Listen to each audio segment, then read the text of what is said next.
gostaria de parabenizar os embargadores Sérgio Murilo, o doutor Arnoro, da Alegrave, todos os que colaboraram aí, o Goulart, para organizar esse evento tão importante nesse momento em que a gente está aí tateando esse novo CPC.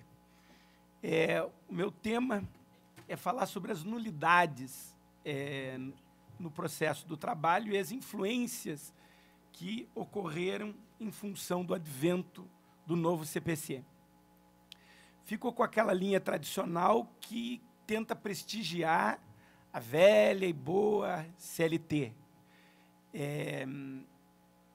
Adoto aquele entendimento do professor Manuel Teixeira de que só se deve aplicar o CPC quando houver omissão, compatibilidade e, mais do que isso, necessidade, porque nós não podemos, de forma alguma, nos esquecer do velho e bom princípio da proteção do hipossuficiente, que está lá no direito material, muitas vezes esquecidos por alguns juízes que, nas suas primeiras lides, né, estão lá na primeira instância, preocupados com aquela pressão, com aquele trabalho todo, e acabam se esquecendo desse princípio da hipossuficiência que se espraia para o processo do trabalho. Então, nessa questão de nulidade, eu quero enfocar algumas regras do CPC, já vou pular a parte geral para caber nos meus 10 minutos aqui, e já vou para 3 pontinhos polêmicos que me preocuparam muito nessas primeiras discussões da aplicação do novo CPC e no processo do trabalho, e que me preocuparam muito também, de certa forma, pela própria orientação que o TST acabou dando para esses temas. Como bem dito aqui pelo professor da Alegrave, não há aqui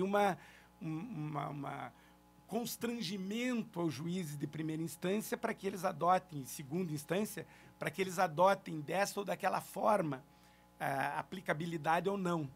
Mas, como veio uma instrução normativa do TST, isso meio que orientou e meio que cerceou um pouquinho o debate. Então, eu queria colocar algumas colocações exatamente em cima disso. Primeira coisa que me incomodou muito no novo CPC foi mexerem com o pobre coitado do valor da causa. Nós estamos aqui há 30 anos dando ao valor da causa o seu real significado. Ele quase não tem importância para nós. Nós só queremos fugir do procedimento sumaríssimo, porque ele é muito rápido e direito atropelado acaba prejudicando a verdade real, e muito mais ainda queremos fugir daquele lado que não cabe recurso dos 2 salários mínimos. Deus o livre, ficar só com a primeira instância, viva o TRT, viva o TST, né? Que dá esse equilíbrio para a coisa nesse momento. Então, se é só essa importância que tem o tal do valor da causa, para que mexer nele? Para que o nosso CPC, com o endosso da instrução normativa do TST, dizer que agora o juiz pode mudar de ofício o valor da causa? Como bem dito pelo professor da Alegrave, está lá o artigo 1046 se redimindo do artigo 15, que foi meio petulante, meio que querer deixar o nosso processo de trabalho em segundo plano, mas o 1046 redimiu-se, falou, não, está valendo o procedimento especial. E a questão do valor da causa está lá no 5584. O juiz só vai intervir no valor da causa no caso de haver efetivamente omissão ou haver impugnação.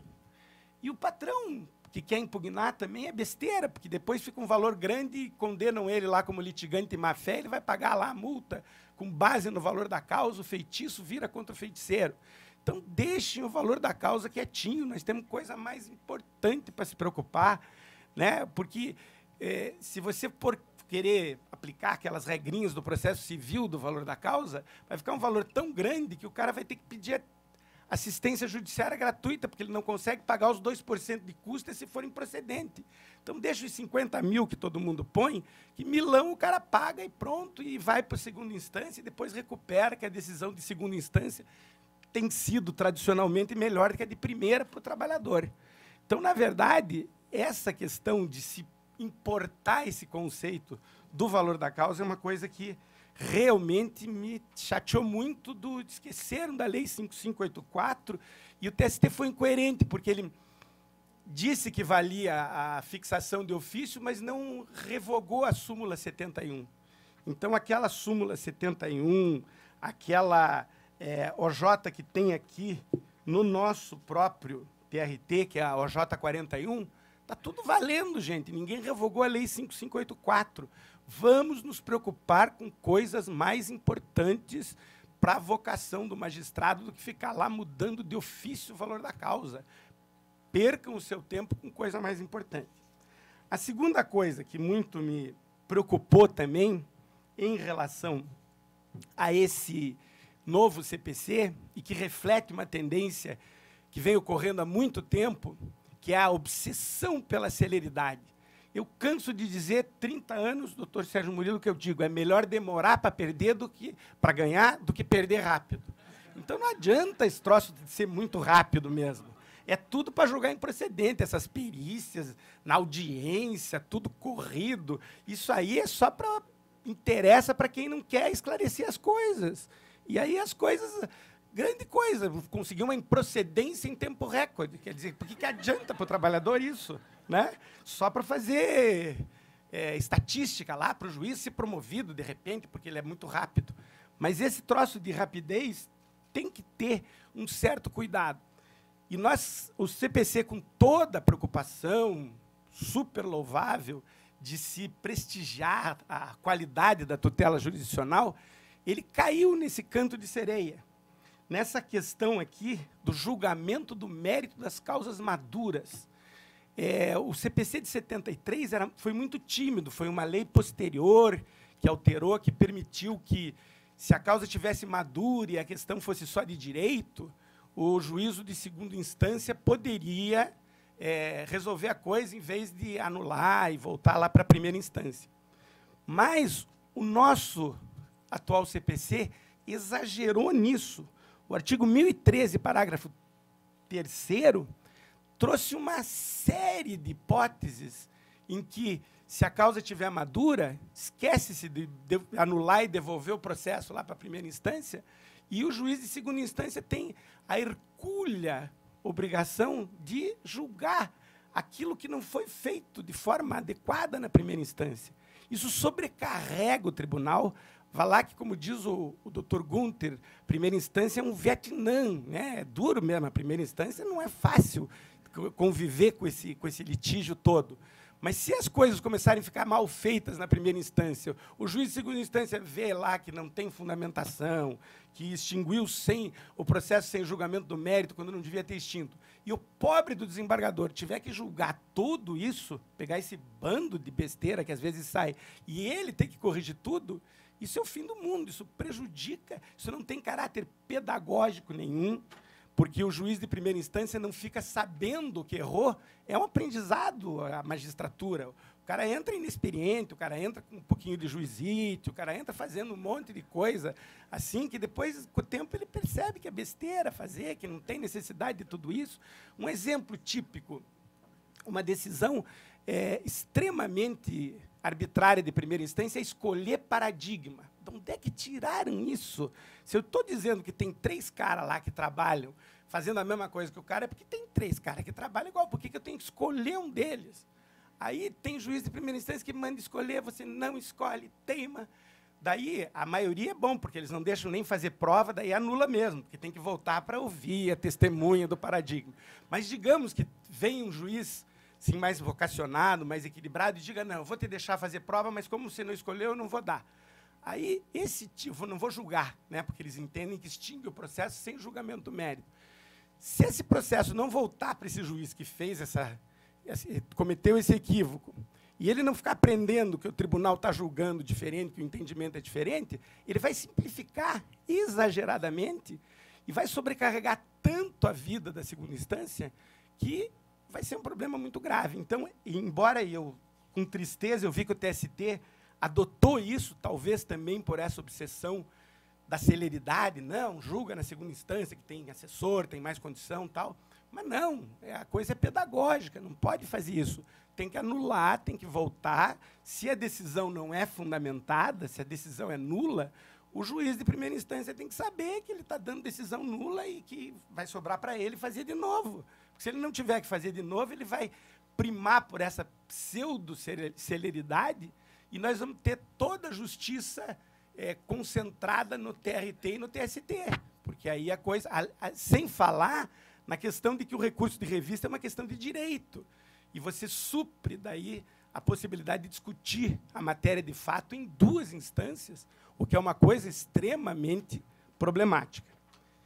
Uma outra última questão aqui, que essa me assustou muito o que o TST fez. A revogação da súmula 285. Minha gente, parece que eu estava numa máquina do tempo. Vocês, provavelmente, aqui, o doutor Sérgio Murilo também não estava aqui nessa época, eu era assessor do doutor Tobias de Macedo, em meados da década de 80, e eu era assessor da presidência, o doutor Tobias foi presidente em 86, 87, meados da década de 80, e a gente, ao assumir os despachos de recursos de revista, a gente percebeu que a doutora Carmen, que era antecedente ao doutor Tobias na presidência, fazia exatamente isso, era um trabalho hercúleo, era uma coisa maluca. Ela recebia o recurso de revista por um motivo e não recebia por 35 motivos. E aí, aqueles 35 itens que ela não recebia, ela punha lá, a assessoria fazia. Era um trabalho... E olha que o tribunal era pequenininho, né? Tinha um assessor, a presidência, que ajudava a fazer os recursos de revista, lá o despacho. Imagina hoje, nessa montoeira que é. Então, aquilo era um trabalho hercúleo. E aí a gente um grupo conseguiu convencer o doutor Tobias, que era o presidente mais novo, o juiz mais novo, ele tinha essa coisa da modernidade, então ele queria ser o pioneiro nas coisas, a gente conseguiu, então, dizer, não, se sobe o recurso de revista por um motivo, precisa falar dos outros. Aí o TST pegou esse polêmico 1049 aí, que a doutora Lorena não gosta muito, mas eu adorei, porque, afinal de contas, não precisa fazer tudo aquilo que o 1049 monta. Fundamentando um pouquinho melhor, já está bom, né? Então, pegaram o 1049 e disseram não enfrentar todos os argumentos... 489, desculpe. Não enfrentar todos os argumentos deduzidos no processo, capazes de, em tese, infirmar a conclusão adotada pelo julgador. Então, agora vai ter que pegar o recurso de revista, processá-lo em tais itens, não processar em tais itens, porque tem que falar de todos os argumentos. Não é nada disso. Se está recebendo o recurso de revista por um motivo, não está infirmando o raciocínio, não precisa usar o 489 para isso. Manda para o TST esse recurso de revista de uma vez. Não. Pior, ainda inventaram não, tudo bem. Às vezes é importante você entrar com embargos declaratórios contra a decisão monocrática. É uma inovação que merece elogios do CPC. Mas a nossa velha e boa CLT fala lá que embargos declaratórios é de sentença ou de acordo, e nunca fez muita falta embargos declaratórios em despacho que denega ou que processa recursos de revista. Quando o cara esquece de ver as custas, a gente faz uma petiçãozinha lá e vai falar com o assessor, olha, não viram as custas, os caras corrigem, pronto. Quer dizer, é 1 em 500 que dá problema. A maioria das situações, a coisa funcionava muito bem. Pura e simplesmente se processava o recurso de revista ou não e se fazia em agravo de instrumento. Essa interpretação que se deu para o CPC vai criar um trabalho hercúleo e um engarrafamento, né, um congestionamento imenso dos processos na vice-presidência, absolutamente desnecessários, que vão na contramão da celeridade. Então, essas 3 questões que me assustaram um pouquinho e que merecem um debate maior, a ideia era só trazer esses questionamentos aqui para que a gente refletisse, são 3 questões que, na prática, ao meu ver, retratam uma interpretação equivocada do CPC na contramão dos seus próprios princípios. Muito obrigado.